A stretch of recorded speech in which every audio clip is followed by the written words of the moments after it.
여러분 안녕하십니까? 헬로티비 뉴스입니다. 인천시가 글로벌 도시 전략을 통해 세계적인 도시로 발돋움하려고 합니다. 기존 뉴 홍콩시티보다 확장한 내용의 글로벌 톱10 시티 청사진을 내놓았는데요. 취재기자 연결해서 자세한 이야기 들어보겠습니다. 송효찬 기자, 우선 글로벌 톱10 시티 무엇인가요? 네, 글로벌 톱10 시티는 민선 8기 핵심 공약인 뉴홍콩시티 프로젝트를 바탕으로 하고 있습니다. 종전 뉴홍콩시티 프로젝트가 홍콩을 빠져나온 금융자본의 인천 유치였다면 이번 글로벌 톱10 시티는 세계 기업들의 전략산업 투자를 이끌어내겠다는 것이 핵심인데요. 우선 유정복 인천시장의 말 들어보시죠. 우리 인천은 인천이 갖고 있는 발전 잠재력 가능성은 10분 살려서 세계적인 도시를 만들어가고자 합니다. 이를 우리는 글로벌 톱10 시티를 만든다는 전략을 갖고 다양한 정책을 수립하고 있는데 핵심적인 사항은 과감하게 투자 유치를 통해서 인천을 세계적인 도시로 만들어가고자 합니다. 인천시는 인천 경제자유구역 추가 지정과 기회발전 특구 도입 등의 투자 인센티브 확충은 물론이고 광범위한 투자 가능 용지를 확보하고 이곳의 교통환경 개선을 통한 기반시설 확충도 전략으로 세우고 있습니다. 이에 따라 시는 30년 전 인천 경제자유구역의 시작 단계부터 더욱 큰 인천의 꿈을 담은 글로벌 톱10 시티를 통해 지역별 전략산업을 바탕으로 균형 발전까지 이뤄내겠다는 계획입니다. 네, 결국 투자 유치를 통해 발전시키겠다는 건데 정확히 어떤 점에서 특화시키겠다는 건가요? 네, 앞서 말씀드렸듯이 뉴홍콩시티 프로젝트의 확장판이라고 일단 보시면 됩니다. 홍콩을 이탈한 기업에 특정하지 않고 국내외 모든 기업으로 확장하겠다라는 것인데요.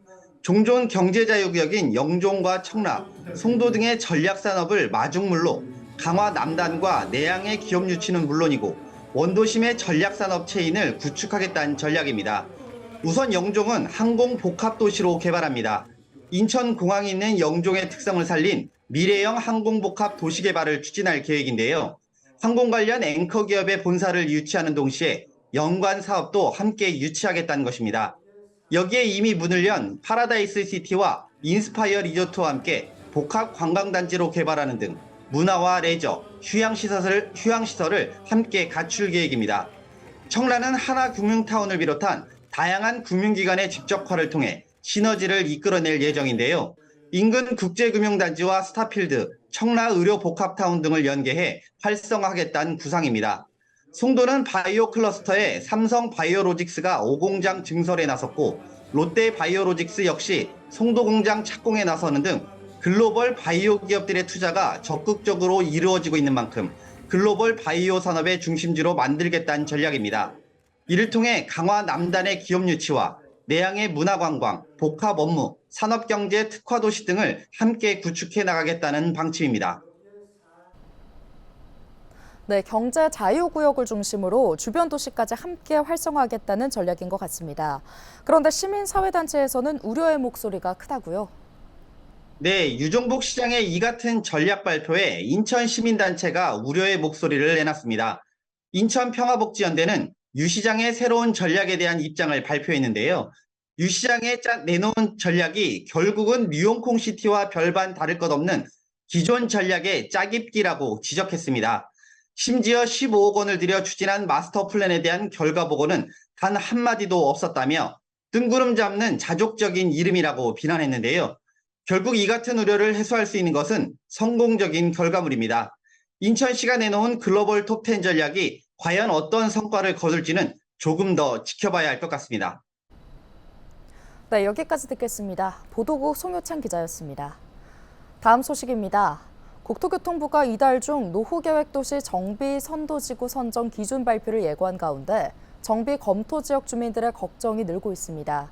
아직 사업성 판단이 어렵고 선도지구가 된다 하더라도 통합 재건축 과정에서 단지들 간의 갈등이 우려되는 등 변수가 많기 때문입니다. 이관성 기자의 보도입니다.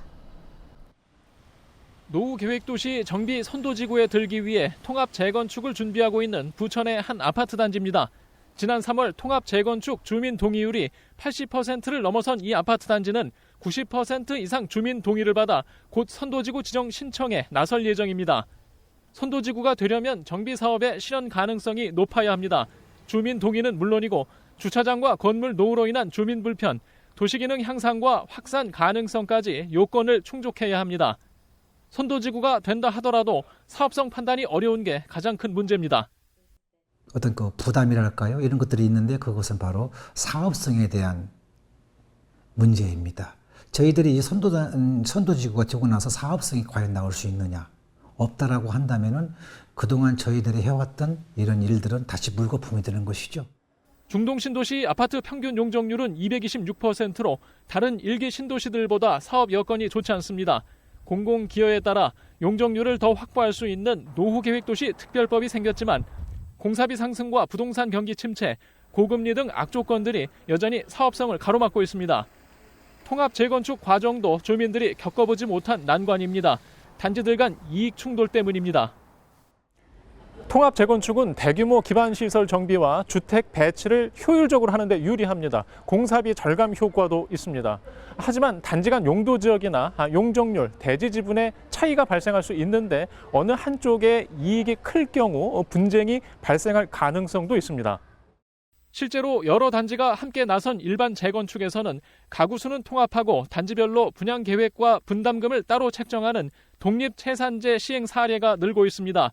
이익과 비용 분배가 수월하기 때문입니다. 하지만 노후계획도시 통합 재건축에선 기반시설 확보가 어려워 적용하기 어렵습니다.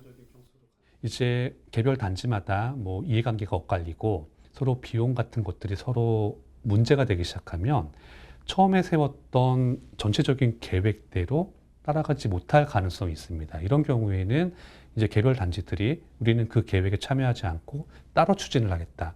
이런 식으로 진행이 된다면 전체 계획이 틀어지게 되는 겁니다. 주민들은 사업성 판단과 갈등 문제 해결에 지자체와 LH의 도움이 필요하다는 입장입니다. LH도 있을 것이고, 그다음에 총괄 계획관님도 있을 것이고, 어떤 지자체에서 전문가 팀도 있을 것입니다. 이쪽에서 어떤 데이터들을 갖다가 이렇게 축적을 해서 어떤 그 매뉴얼화 시켜주시면은 좀 더 자리를 잡는 데 있어서 효율적이지 않겠나. 국토부는 최근 일기 신도시와 전국 주요 도시에 노후계획도시 정비와 재건축, 재개발 지역 지원을 위해 미래도시 지원센터를 열었습니다. 기본계획 수립 전에는 주민들에게 사업 착수 가능성 컨설팅을 지원하고 기본계획 수립 뒤에는 구체적인 사업 구상 분석 등 심층 컨설팅을 제공한다는 계획입니다. 하지만 주민들은 여전히 기대보다 걱정이 많습니다. 사업성이 있다는 분석이 아직 나오지 않고 있기 때문입니다. 헬로티비 뉴스 이관서입니다.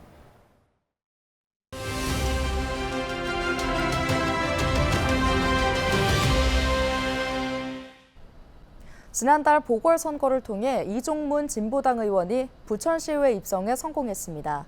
이종문 의원은 이번 임시회 본회의에서 마침내 부천시 의원으로서 첫걸음을 뗐는데요. 그 시작을 이정아 기자가 만나봤습니다. 감개무량합니다. 어려움을 많이 겪은 상황에서 우리가 입성한 거기 때문에 그 어느 때보다도 감사한 마음이 좀 크고요. 그렇게 많이 응원해 주신 분들 많은데 아직 채 인사를 다 못 드렸어요. 또 미안한 마음도 같이 있습니다.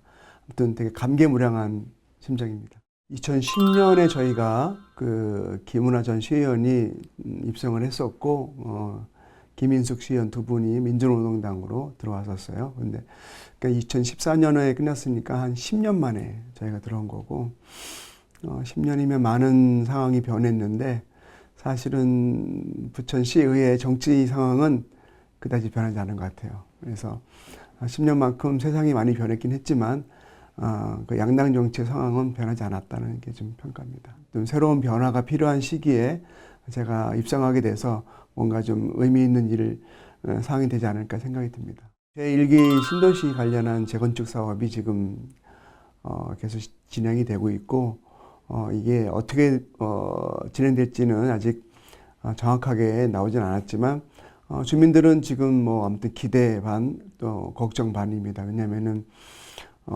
또 이렇게 어려우신 분들은 또 여기 계속 살지 못하시고 이주를 해야 되는 상황이고 여러 가지 문제가 있어서 어쨌든 기대하는 거는 새로운 일기 신도시에 대한 재건축에 대한 그런 기대가 좀 많이 있어서 그 문제를 어떻게 주민들이 피해 없이 할 수 있을까 그런 고민이 가장 크고요. 코로나 상황이 지나면서 사실상 그런 마을 공동체나 이런 부분들이 많이 약화된 부분이 있습니다.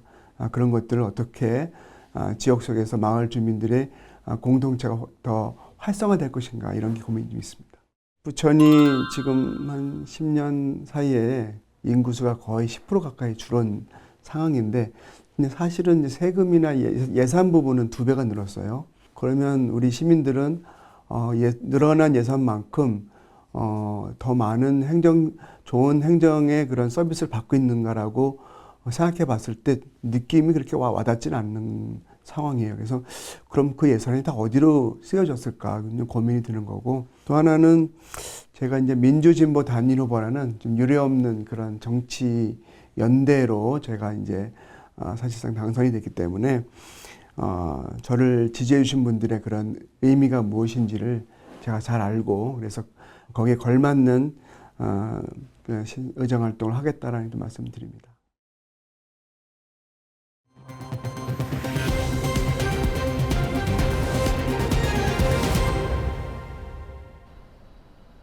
인천 지하철에서 부정승차 적발 건수가 꾸준히 증가하고 있는 것으로 나타났습니다. 인천교통공사가 내놓은 자료를 보면 지난해 인천 1, 2호선과 서울 7호선 구간에서 부정승차로 단속에 적발된 건수는 모두 1,533건입니다. 전년인 지난 2022년 523건에 비해 3배 가까이 증가한 수치입니다. 부정승차 유형으로는 교통카드 부정 사용이 1,129건으로 전체 94.3%를 차지했고, 나머지는 404건 모두 무임승차였습니다. 교통공사는 이에 따른 집중 단속을 벌이고 있으며 올해 단속된 부정승차자 25명에 대해 법령에 따라 1,174만 원 상당의 부가 운임을 청구했습니다. 공사는 앞으로 분기별 교통카드 데이터 분석을 통한 현장 집중 단속을 벌이고, 교통복지카드가 개찰구에 태그되면 역무실에 알림을 띄우는 스마트 시스템을 도입하는 등 부정승차 단속에 적극 나설 예정입니다. 올해 인천에서 치러진 제1회 검정고시에서 10명 중 8명 이상이 합격한 것으로 나타났습니다. 인천시 교육청은 지난달 6일 치러진 검정고시에 1,982명이 응시해 88.6%인 1,756명이 합격했다고 밝혔는데요. 합격자 수는 초졸 226명으로 95.4%의 합격률을 보였으며 중졸은 91.8%인 358명, 고졸은 86.5%인 1,172명으로 각각 집계됐습니다. 시험별 최고령 합격자의 나이는 초졸 79세, 중졸 77세, 고졸 74세입니다. 합격 증서는 오는 14일까지 오전 10시에서 오후 5시 사이에 시교육청 본관 지하 1층 검정고시 지원실에서 배부합니다. 부천시 하수도 사용료가 오는 7월 고지본부터 오릅니다. 이에 따라 부천의 하수도 사용료는 앞으로 3년 뒤인 오는 2026년까지 연간 약 19% 인상될 전망인데요. 또 가정용은 누진제를 폐지해 단일 요금제로 변경하고, 대중탕용은 내년부터 누진제 폐지, 일반용은 누진 단계를 기존 4단계에서 2단계로 조정합니다. 부천시는 지난해 하수도 사용 조례를 개정했습니다. 부천시가 기초단체장 공약 이행과 정보 공개 평가에서 최우수 등급인 SA 등급을 받았습니다. 민선 8기 부천시 전체 공약 사업은 모두 155개로, 이 가운데 서해선 완공과 부천 구간 우선 개통, 광역동 폐지, 일반동 전환, 웹툰 융합센터 건립 등 17개 대형 사업을 포함해 전체 69개를 완료했습니다. 부천시는 매니페스토 약속 대상에서 최우수상, 공약 실천 계획서 평가 SA 등급 선정에 이어 3년 연속 공약 관련 최우수 평가를 받았습니다. 특히 공약 이행 완료율 44.5%를 포함해 주민 소통 항목 등에서 좋은 평가를 얻었습니다. 경기도에서 SA 등급을 받은 지자체는 부천시 포함 13곳입니다. 오늘 준비한 소식은 여기까지입니다. 함께해 주신 여러분 고맙습니다.